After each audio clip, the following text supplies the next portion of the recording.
예수께서 나와 말씀하여 이르시되 하늘과 땅의 모든 권세를 내게 주셨으니 그러므로 너희는 가서 모든 민족을 제자로 삼아 아버지와 아들과 성령의 이름으로 세례를 베풀고 내가 너희에게 분부한 모든 것을 가르쳐 지키게 하라.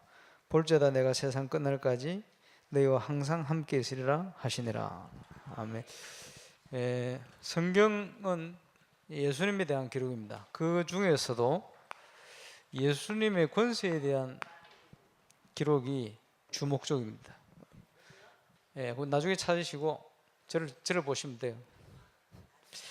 나중에 찾고 저 보시면 주보에 나오니까 주보에 이렇게 보시면 세가족 메시지 이과 예수님의 권세에 대한 기록이 주목적으로 기록되어 있습니다. 오늘 성경에 보니까 하늘과 땅의 모든 권세를 예수님이 가졌다.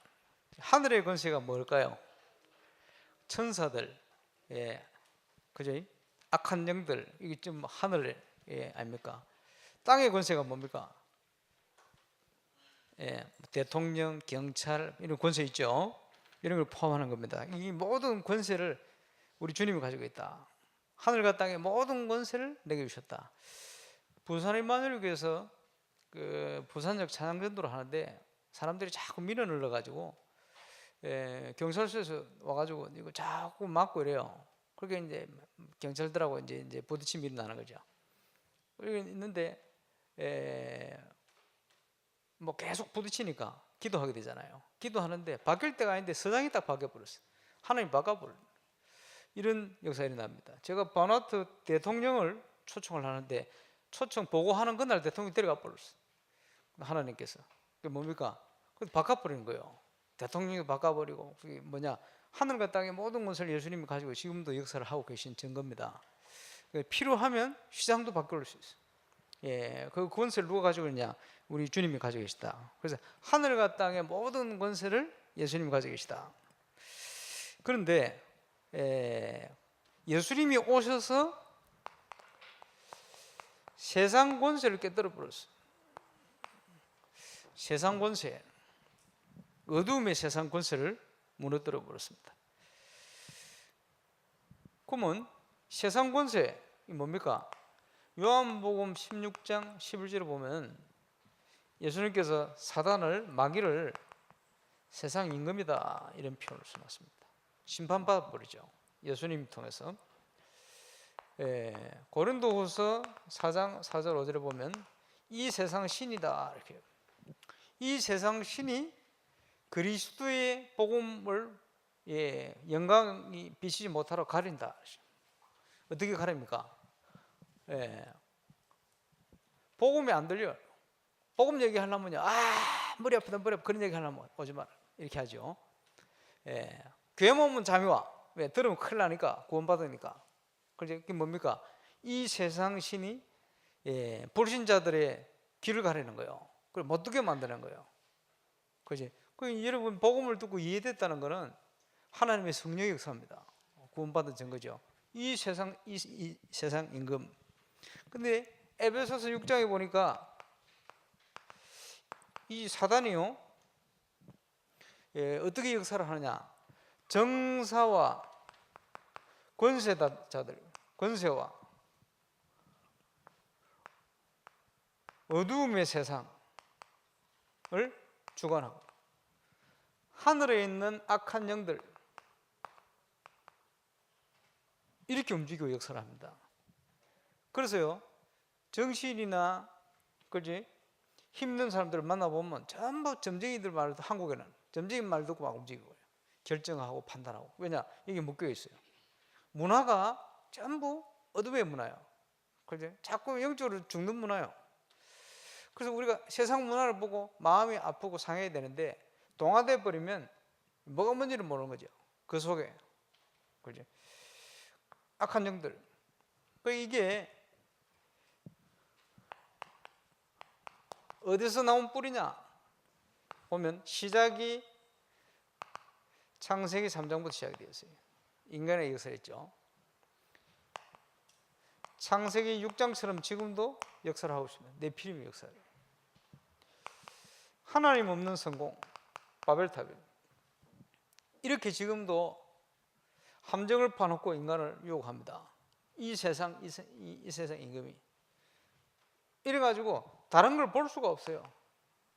그래서 후진국, 중진국, 선진국 할 것 없이 사단이 만들어 놓은 어둠의 틀에 딱 묶여버렸어요. 다른 걸 볼 수 없게끔. 이게 오랫동안 오래된 문제로 가문에 영향을 주고 있습니다. 그래서요, 저희 집도 예수 믿기 전에 말이에요. 아버지 장손이니까 제사 지냈잖아요. 예, 제사하니까 꼭 친척들이 모여가지고 고린도전서 10장 20절에 보면 이방인들이 제사하는 것은 귀신 섬기는 거예요. 귀신이요, 조상이 아닙니다. 원래부터 귀신이요, 이 존재지요. 그러니까 제사를 지내면요 귀신이 오는 거예요. 무슨 귀신이 오느냐? 조상부터 해가 조상적부터 조상들의 운명을 붙들고 마귀 자녀로 살도록 만들었던 그 귀신이 꼭 역사를 하는 거예요. 그러니까 제사를요 종갓집처럼 지내버리면, 대대적으로 지내버리면 이게 귀신 초청하는 대집회를 하는 것 같아요. 이렇게 오니까 이 귀신이 와서 뭐 하느냐? 이간시킵니다. 그리고 뭐 합니까? 빼앗고 죽이고 망하게 합니다. 요한복음 10장 10절. 그러니까 종갓집 보면 계속 망하는 거예요. 일찍 죽고 막 이런 일이 자꾸 발생하는 거예요. 왜냐? 빼앗고 죽이고 망하게 하는 거예요. 그 귀신이 하는 짓, 여기에 묶여 있는 거죠. 이러니까 이런 속에 운명에 묶인 거예요. 신분이. 하나님을 알지를 못해요. 하나님 알 수도 없어요. 이러니까 영적으로 노예되어 사는 거예요. 그래 몸부림치는 거죠. 점을 치고 구슬을 하고 자꾸 시달려 정신적으로. 그죠? 하나님이 진노 아래 있으니까 왜 어려움이 오는지, 재앙이 오는지도 모르고, 착하게 살아도 안 되고 열심히 살아도 안 되고 안 되는 거예요. 계속 이러다가 눈에 보이는 만큼 육신이 병들고 어려움 오고 무너지는. 그러니까 참된 안식도 없어요. 정신질환, 우울증, 미래에 대한 불안, 이게 꽉 차가 있죠. 이게 연결되어서 후대까지 무너지는 거예요. 이게 사단이 인간을 장악하는 12가지 문제의 길입니다. 그러면요, 이 세상 권세 누굽니까? 세상 임금, 세상 신으로 표현되어 있는 사단, 귀신, 이 존재거든요. 어떻게 되겠습니까? 인간이 이걸 이길 수가 없어요. 왜 그렇습니까?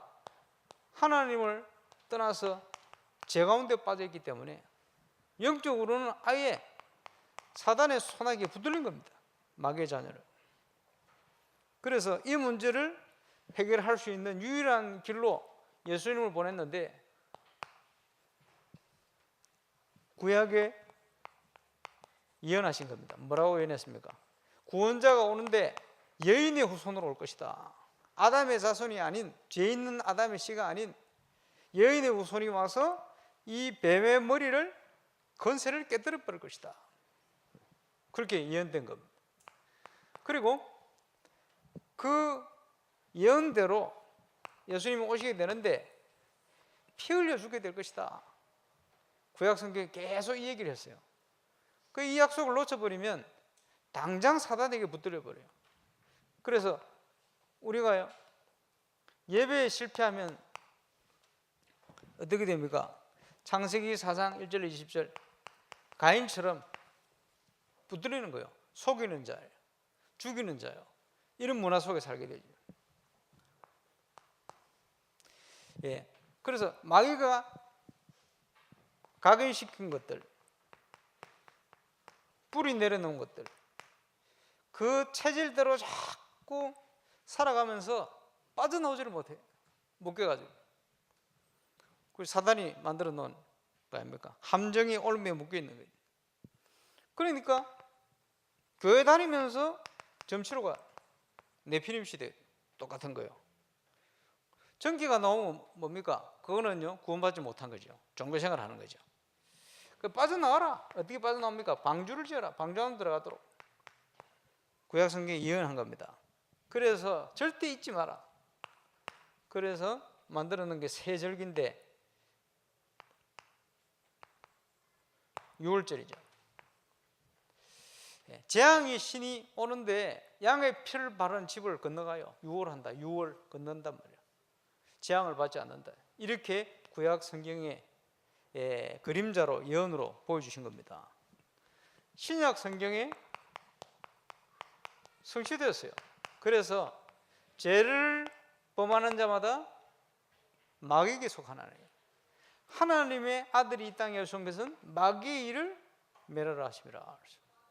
여러분, 이 죄 문제를 해결하지 못하면 사단의 권세 아래 그대로 놓여 살게 되지는 거예요. 그런데 예수님이 왜 오셨냐? 이 마귀의 일을 멸하러 오셨다. 권세를 깨뜨리러 오신 거예요.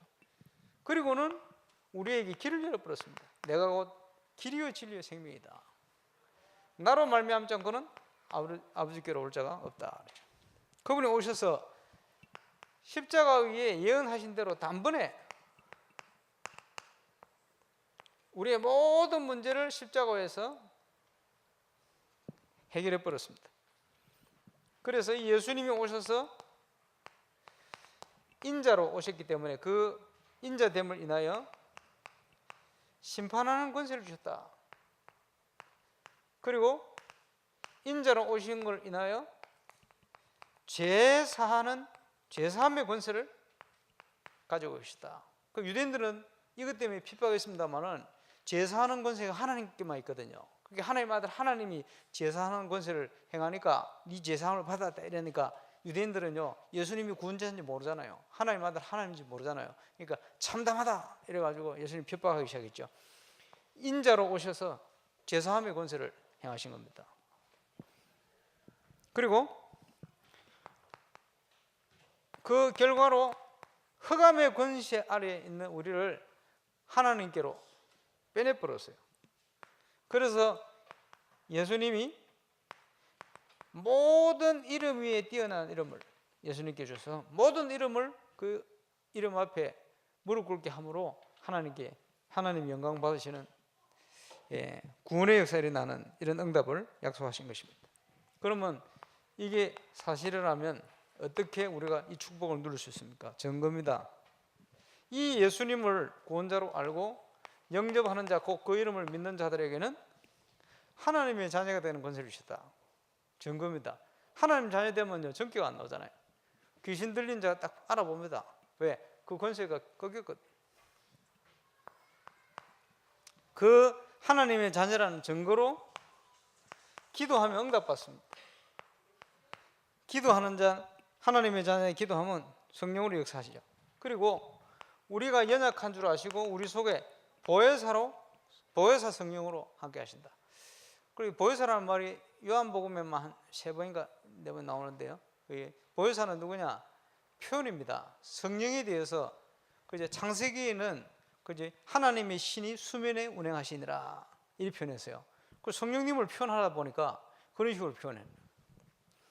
요한복음에는 보혜사라 표현했어요. 그지? 임마누엘로 오셔서 우리의 연약함을 아시고 우리를 보호하시고 인도하시는데 저는 진리의 영이라 우리 속에 함께 하시겠다. 그지? 진리의 영이 보혜사입니다. 보호하고 가르치고 인도하신다.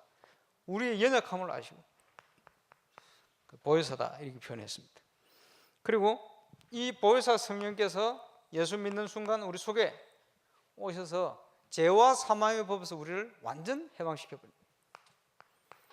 그리고 우리가 하나님의 말씀 안에 기도할 때 우리를 증인으로 증거 주셔서 증인으로 세우는 증인의 축복으로 역사를 하신다. 문제가 있습니까? 하나님께서 우리를 증거를 주셔서 증인 세울 겁니다. 그지? 언제요? 오직 성령이 너희에게 임하시면 너희가 권능을 받고 예루살렘과 온 유대와 사마리아 세계복음화를 위해서 증인되게 하겠다. 저와 여러분이 누릴 수 있는 축복입니다. 예수님의 권세, 하늘과 땅의 모든 권세, 사단의 권세를 멸하신 권세, 세상 권세를 이기신 권세, 그 권세를 가지고 항상 우리와 함께 하시는데 성령 충만할 때 우리는 증인되어집니다. 그렇지? 모든 것을 움직이고 부르신 자의 호흡까지도 하나님이 붙들고 계세요. 그렇다면 저와 여러분이 이 권세를 믿음으로 이제는 누리시면 됩니다. 믿음으로 누리는 축복이요. 그래서 우리 어떤 형제가 이번 주에 저보고 문자를 보냈는데, 목사님, 예수님의 권세를 사용하고 뒤에 예수님 이름으로 기도합니다 해야 됩니까 말아야 됩니까? 예수님 이름으로 기도합니다 안 해도 돼요. 그지? 그 권세는 사용하라고 주셨거든요. 그러면 예수 그리스도 이름으로 명령하면 돼요. 예수 그리스도 이름으로 지금 역사하는 사단, 그 속에 있는 귀신은 예수 이름으로 떠나갈지어다. 이래 놓고 예수님 이름으로 기도합니다 할 필요는 없어요. 권세를 사용해야 돼요. 그 사도 베드로 또 바울이 이런 권세를 사용했거든요. 그 이제 이 권세는 사단을 향하여는 명령입니다. 우리가 하나님의 자녀, 하나님의 양자 됐기 때문에 예수 이름으로, 그지? 사단을 향하여 명령하는 거예요. 그러면 우리가 이 권세를 그렇게 누리는 거예요. 우리가 이 권세를 누리지 않고 사용하지 않으면 어떻게 되지느냐? 비유를 하자면 강도 도둑놈이 있는데 경찰이 안 잡아. 그럼 어떻게 됩니까? 세상은 강도 도둑놈 판이 되는 거예요. 그지? 우리가 이 권세를 사용 안 하면 세상은 이 사단이 완전 장악한 세상이 되어지는 거예요. 그리고 여러분이 있는 곳에서 있는 곳마다 예수 그리스도 이름 권세를 가지고 이걸 꺾어야 돼요. 예를 들어서 불신자들이 한 번씩 싸우는데 지정신이 않는 경우가 있죠. 그럼 붙들리는 순간입니다. 귀신에게 붙들리는 순간입니다. 우리 부모님이 옛날에 제가 예수 믿을 때 딱 예수 믿었는데 제가 없을 때 사건 많이 터져요. 워낙 싸워가지고 한 달은 갔더니 어머니 손가락 부러져 버렸대. 또 한 달은 갔더니 아버지가 어머니 죽인다고 해머를 들고 치다가 허리 삐걱해가 넘어졌대. 그래 며칠 동안 허리 못 쓰고 꼼짝도 못 하고 있었어요. 제가 볼 때 그 하나님께서 생명은 하나님 손에 있으니까 지켜주시겠죠. 이 아버지가 해머 든 순간에는 붙들린 순간이에요. 그렇죠? 제가 없을 때 사건이 많이 터져요. 제가 있을 때는 얌전하시다가 어느 날 제가 있는데 막 싸우는 거예요. 엄청나게 막. 그러면 싸울 수는 있지. 그 정도가 아니고 막 심각해요. 그걸 심각한데 제가요, 아버지 불신자 때 아버지 앞에 나도 모르겠다가 아버지 가슴에 손을 놓고 팍 기도했어요. 나도 모르게 막 기도하는데 아버지가 네가 왜 내한테 왜 이러냐, 내한테 왜 이러냐 이러는 거예요. 내한테 뭐 이러는 기도만 했는데 그날 아버지가 저 양남에서 부산으로 도망가셨어요. 그게 뭐냐? 그때는 이제 지정신이 아닌 순간, 딱 붙들리는 순간. 무슨 말을 이해오십니까? 옛날에 그 분해리 신학교 다닐 때 그 우리 학과장이 나이가 제법 많은데 무당 아들이라 태권도 2단, 3단. 저 시골 버스를 타고 가는데 제일 뒤에 앉았는데 아무도 없는 한적한 곳에 깡패 2명이 딱 타더래요. 덩치 좋은. 그 무당 아들 그 학과장 되는 분은 키도 작고 호리호리하거든. 딱 걸어오는데 이 두 사람이 보니까 자기를 돈도 빼들고 하려고 막 다가오는 거예요. 눈빛을 보니까 뭔가 사로잡힌 듯이. 딱 다가오는 그 깡패 2명을 향하여 돌려차기로 날아간 게 아니고 손을 들고는 예수 그리스도 이름으로 이러는데 이 두 사람이 그 자리에서 졸도 기절해 버렸어요. 그 왜 그러냐? 그 순간은 딱 붙들린 순간이에요. 테스트 해보세요. 잠자는데 밖에서 막 실성하듯이 싸운다. 그 붙들린 순간이거든. 예수 이름으로 계속 결박해봐요. 좀 있으면 조용해집니다. 예? 해보시라는 거예요. 실제로 사단이 꺾이느냐 안 꺾이는지, 그렇지? 권세 누리라. 기도하겠습니다. 주 예수 이름으로 오늘도 주신 이 권세를 내 권세로 알고 누리는 축복된 한 달 되게 하여 주옵시고, 가정 가문의 모든 흑암 권세가 무너지며 또 우리 현장에 사단의 세력이, 사단의 권세가 무너져서 하나님 나라를 이루는 하나님 응답을 보게 하여 주옵시고, 정인으로 주 앞에 서게 하여 주옵소서. 하늘 땅의 모든 권세를 가지신 우리 구주 예수님 이름으로 기도하옵나이다. 아멘.